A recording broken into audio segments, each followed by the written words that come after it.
Hello दोस्तों, कैसे हैं आप लोग। आई होप कि आप लोग बहुत ही अच्छे होंगे। तो दोस्तों, हमारी आज की इस कहानी का नाम है सोच। अरे उसे कोसने से क्या फ़ायदा है, सब इसी के वजह से तो हो रहा है। अगर 24 साल पहले ही इसने हमारी बात मान ली होती तो आज यह दिन नहीं देखना पड़ता। मन तो करता है इसे जिंदा जमीन में गाड़ दे। इसकी जिद की वजह से हमारे पुरखों की बनी बनाई इज्जत मिट्टी में मिल गई। कैसे मान लेती अम्मा उस बार आपकी बात को। आपने अंदर पल रहे उस नन्ही सी जान को, पुकार को कैसे दबा देती, उस दर्द को, और नहीं गुजारना चाहती थी जिसे पहले 4 बार गुजर चुकी थी। सुभद्रा जी ने कहा, सुभद्रा जी एक बहुत ही संपन्न ठाकुर परिवार की बहू है। हमारा देश भले ही आज़ाद है, लेकिन वह गांव आज भी ठाकुर साहब के अधीन है। उस गांव के हर फैसले ठाकुर परिवार से लेता है आया है। उसने आगे का कोई कानून और ना कोई सरकार है। उसी परिवार की बहू के रूप में सुभद्रा जी को आज 25 साल पहले आई माँ बनने का सौभाग्य ईश्वर ने उन्हें कई बार दिया, लेकिन उस घर में लोगों को यही सुख छीन लिया, क्योंकि वह उनके घर में पल रहे बच्चे का लिंग जांच करवाते और जैसे ही पता चलता कि घर में लड़की है उसे गिरवा देता, क्योंकि उसके ठाकुर परिवार को लड़की नहीं लड़का चाहिए जो वंश आगे बढ़ा सके। 4 बार उस दर्द को गुजरने के बाद जब फिर से उन्होंने माँ बनने का सौभाग्य प्राप्त हुआ तो उन्होंने यह निश्चित कर लिया कि इस बार वो लिंग जांच नहीं करवाएगी, इस महापाप को भागीदार और नहीं बनेगी। सुभद्रा जी ने अपने अंदर से जैसे ही आवाज़ आती थी कि माँ मुझे बचा लो, मुझे मत मारो, मुझे भी अपने गर्भ के गोद में आने के दो, माँ ये सुंदर दुनिया देखने दो, माँ मैं पढ़ लिख कर तुम्हारा नाम करूँगी, माँ तुम भी तो किसी की बेटी हो ना माँ, क्या मुझे ये सौभाग्य नहीं दोगी। मैं तुमसे कुछ नहीं मांगूंगी माँ, बस थोड़ा सा प्यार दे देना, बदले मैं आपको पूरी दुनिया जीतकर तुम्हारे कदमों में रख दूंगी माँ।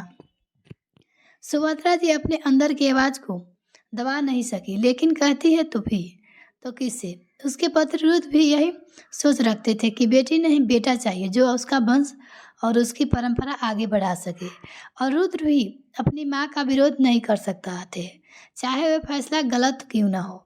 सुभद्रा जी पर फिर भी लिंग जांच करवाने का फैसला सुना गया, लेकिन उन्होंने मना कर दिया, जिसके लिए उन्होंने बहुत सारी प्रताड़ना और तकलीफों का सामना करना पड़ा। उन्होंने सब कुछ सहन किया, लेकिन इस बार अपना गर्भपात नहीं करवाया। एक दिन एक नन्ही गुड़िया उनके गोद में आई, अपनी नन्ही नन्ही आंखों से उनको देख रही थी और जैसे ही कह रही थी कि धन्यवाद माँ मुझे इस दुनिया में लाने के लिए, आपने अपना वादा पूरा किया, अब मेरी बारी है, मैं भी आपका वादा पूरा करूँगी। सुभद्रा जी को एहसास था कि बच्ची को जन्म देने में जितना प्रताड़ना और तकलीफ का सामना करना पड़ा है, उससे कई ज़्यादा उसके पालन पोषण में होगी। उन्हें और हुआ भी। उन्हें उस बच्ची का पालन से लेकर पढ़ाई लिखाई तक बहुत सारी तकलीफ़ों का सामना करना पड़ा। इसी में सुभद्रा जी को एक बेटा भी हुआ, लेकिन उसके बावजूद उनकी प्रताड़ना कम नहीं हुई, क्योंकि उसे घर वालों की मर्जी के खिलाफ बेटी को जन्म दिया था। लेकिन उन तकलीफों के बावजूद वह बच्ची अब एक आईएएस ऑफिसर बनकर अपनी माँ को सपना पूरा कर रही थी। आज वो बेटी घर आ रही थी अपनी माँ से मिलने, और साथ में उनके साथ लेके आ रही थी जिससे वो शादी करना चाहती थी, क्योंकि बिना माँ के आशीर्वाद के वो कैसे नया जीवन शुरू करती। सुभद्रा जी ने ये बात आज घर में बता दी, जिसकी वजह से यह हंगामा शुरू हुआ था। पिता और दादी को तो हमेशा से ही उससे दिक्कत रही, लेकिन छोटा भाई भी आज उससे खिलाफ था।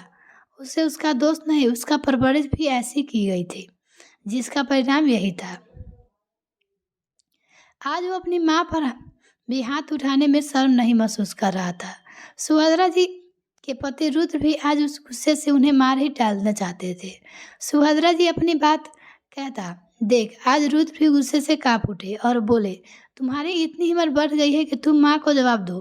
तुम्हारी बेटी ने उसी नीच जाति से विवाह कर हमें समाज में कहीं मुंह दिखाने के लायक नहीं छोड़ा। तुम ये हो कि कौन हमें ज्ञान देने वाली हो, तभी मर्दानी है वो। उसी बोली आवाज़ पर पूरे घर में सन्नाटा छा गया। दरवाजे के बाहर में आ रही थी, दरवाजे के अंदर आती ही उस महिला अफसर को देखकर एक बार सबके रोंगटे खड़े हुए। प्रणाम माँ। अंदर आते ही प्रत्यक्षा ने सुभद्रा देवी के चरण स्पर्श कर प्रणाम किया। ये वही नन्ही बच्ची है जिसके लिए सुभद्रा जी ने इतने कष्ट उठाए और जिसका नाम प्रत्यक्ष था इसीलिए रखा कि वो माँ दुर्गा का एक नाम है और वो नाम सार्थक होता दिख रहा था। सही सुना आप लोगों ने, मर्दानी है मेरी माँ, जो इस घर को पुरुष नहीं कर पाए वो मेरी माँ ने कर दिखाया। समाज ने उन दोहरी मानसिकता वाले लोगों को एक कड़ा जवाब दिया। आज तक माँ ने आप लोगों को हर प्रताड़ना को बर्दाश्त किया ताकि उसकी बेटी सुरक्षित रह सके, वरना आप लोगों तो माँ को घर में ही मार देना चाहते थे, क्योंकि आप लोगों को बेटा नहीं बेटी चाहिए, बेटी नहीं बेटा चाहिए था। मुझे तो शर्म आती है कि ऐसी सोच रखने वाले के घर में मेरा जन्म हुआ। अगर आप लोगों के तरह सब लोग सोचने लगे तो बहू कहाँ से लाएंगे? अपने बेटे की शादी क्या जानवरों से करेंगे? जानवर भी आप जैसे लोगों से अच्छे हैं, क्योंकि वह बेटा बेटी में फर्क नहीं करते हैं ना। सुभद्रा अपनी बेटी को बोल जवाब संभाल कर बोले, नहीं तो मुझसे बुरा कोई नहीं होगा। सुभद्रा जी की सास ने गुस्से से चीखते हुए कहा, तुम तो बुरा कोई ही नहीं हो सकती अम्मा, जब तुम एक औरत होकर एक औरत का दर्द नहीं समझ सकी। तुम तो ये भला भूल भी गई अम्मा कि तुम भी किसी की बेटी हो। अगर उसने भी तुम्हारी तरह सोचा होता तो आज तुम भी यहाँ नहीं होती इस दुनिया में। शक्ति के बिना शिव भी कुछ नहीं है, बिना राधा के श्याम भी नहीं, बिना सीता के राम भी नहीं। फिर भी आप लोग ऐसा सोचते हो।